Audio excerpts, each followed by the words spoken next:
Hello everyone, welcome back in my YouTube channel. आज मैं आपको पढ़ाने वाली हूँ क्लास 10th इंग्लिश का सेकेंड लेसन की poem a tiger in the zoo written by Leslie Norris. तो चलिए इस वीडियो को हम शुरू करते हैं।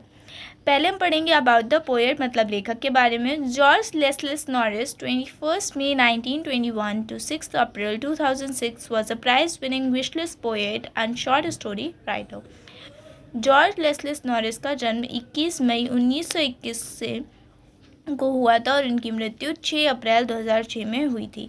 उन्होंने बहुत सारे प्राइजेस जीते थे और वो एक विशलिस्ट पोएट्स थे और वो साथ ही साथ वो एक छोटी सी कहानी लिखने के लेखक भी थे, शॉर्ट स्टोरी राइटर थे।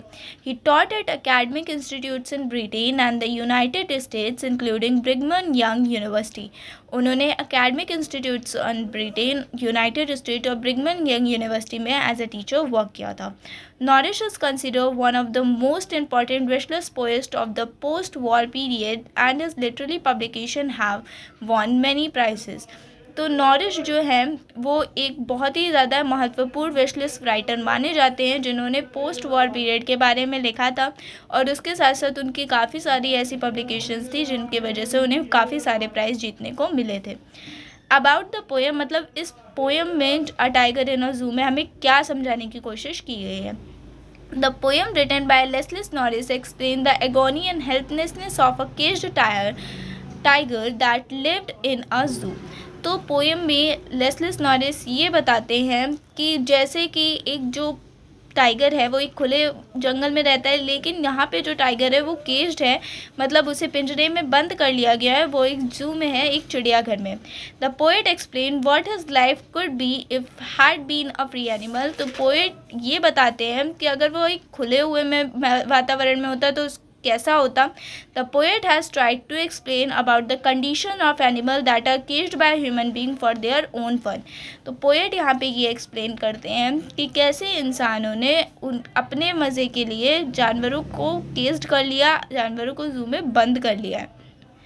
This poem contrast a tiger in the जू with the tiger in its natural habitat. तो यहाँ पे जो ये कविता है इसमें एक कॉन्ट्रास्ट है, विपरीत है, विरोधाभास है। टाइगर इन अ जू, जहाँ पे जो टाइगर है वो एक जू में है और एक अपने नेचुरल हैबिटाट में है। The poem moves from the zoo to the jungle. Poem जो है वो जू से जंगल जाती है और फिर से जंगल से जू आ जाती है। The read the poem silently once and see which stanzas speak about the tiger in the zoo and which ones speak about the tiger in the jungle. तो चलिए हम इस पोएम को रीड करते हैं। He stalks in his vivid stripes the few steps of his cage on pad of velvet quiet in his quiet rage. यहाँ पे वो कह रहे हैं कि एक बाघ है जो कि पिंजरे में कैद है। उसके शरीर पे जो धारियाँ बनी हुई हैं वो बहुत ज़्यादा चमकीली हैं और उसके जो पैर हैं वो कैसे हैं, गद्देदार हैं, बहुत ज़्यादा मुलायम है। इसलिए वो बिना कोई आवाज़ किए हुए चल रहा है, लेकिन जो वो चल रहा है, जो उसका चलने का डिस्टेंस है वो कहाँ है, सिर्फ एक जगह सीमित हो गया है। क्यों? क्योंकि वो एक पिंजरे में बंद है, इसलिए वो क्रोधित भी है और शांत भी है, मतलब क्वाइट भी है और रेज भी है। और यहाँ पे क्वाइट और रेज जो है दोनों अपोजिट वर्ड्स हैं, इस वजह से यहाँ पे ऑक्सीमोरॉन लिटरेरी डिवाइस का यूज़ किया गया है। He should be lurking in shadow, sliding through long grass near the water hole where plump deer pass. So यहाँ पे जो कवि जो कह रहे हैं कि यहाँ पे जो बाघ है वो कैसा है, वो जंगल में है, जो कि एक छाया वाली जगह पे घात लगाए हुए बैठा है। किस पे घात लगाए है? वहाँ पे जो पानी है, तालाब है, वहाँ पे क्या आते हैं, वहाँ पे बहुत मोटे मोटे ताज़े ताज़े हिरण आते हैं जिनके ऊपर वो घात लगाए बैठा है कि जैसे ही कोई हिरण आएगा तो वो उसके ऊपर आक्रमण कर देगा। He should be snurring around houses at the jungle edge, baring his white fangs, his claws, terrorizing the village. So यहाँ पे भी कवि कहते हैं कि जो यहाँ पे भी जो बाघ है वो कहाँ है, जंगल के छोर पे स्थित घरों को वो क्या कर रहा है, वहाँ पे उसके चारों ओर घूम रहा है। उसके साथ साथ बहुत तेज़ अपनी दहाड़े मार रहा है। उसके साथ साथ जो उसके जो दांत हैं, जो शार्प दांत है उसके, और अपने पंजे दिखाते हुए वो लोगों को, गांव के लोगों को आतंकित कर रहा है। But he locked in a concrete cell, his strength behind bars, stalking the length of his cage, ignoring visitors.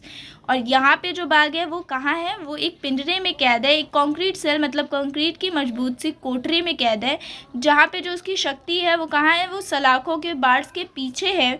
Stocking the length of his cage, वो अपनी पिंजरे की पूरी लंबाई में ही चल रहा है, और इग्नोरिंग विजिटर मतलब आने वाले लोगों को, उसको देखने वाले लोगों को वो इग्नोर कर रहा है. He hears the last voice at night, the patrolling cars and the stares with his brilliant eyes at the brilliant stars.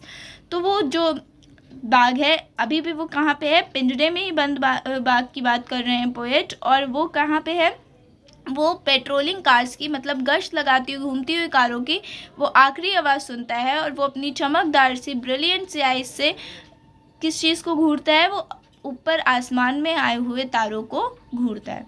तो यहाँ पे पोएम जो है वो एंड हो चुकी है, और पोएट ने ये समझाने की कोशिश की है कि हम अपने मज़े के लिए दूसरे जीवों को बंद करके नहीं रख सकते हैं. सो होपफुली आपको ये पोएम समझ में आई होगी. पोएम समझ में आई हो तो लाइक कीजिएगा, शेयर कीजिएगा, और कमेंट में कोई भी प्रॉब्लम आप मुझसे पूछ सकते हैं. मिलते हैं नेक्स्ट वीडियो में. Thanks for watching.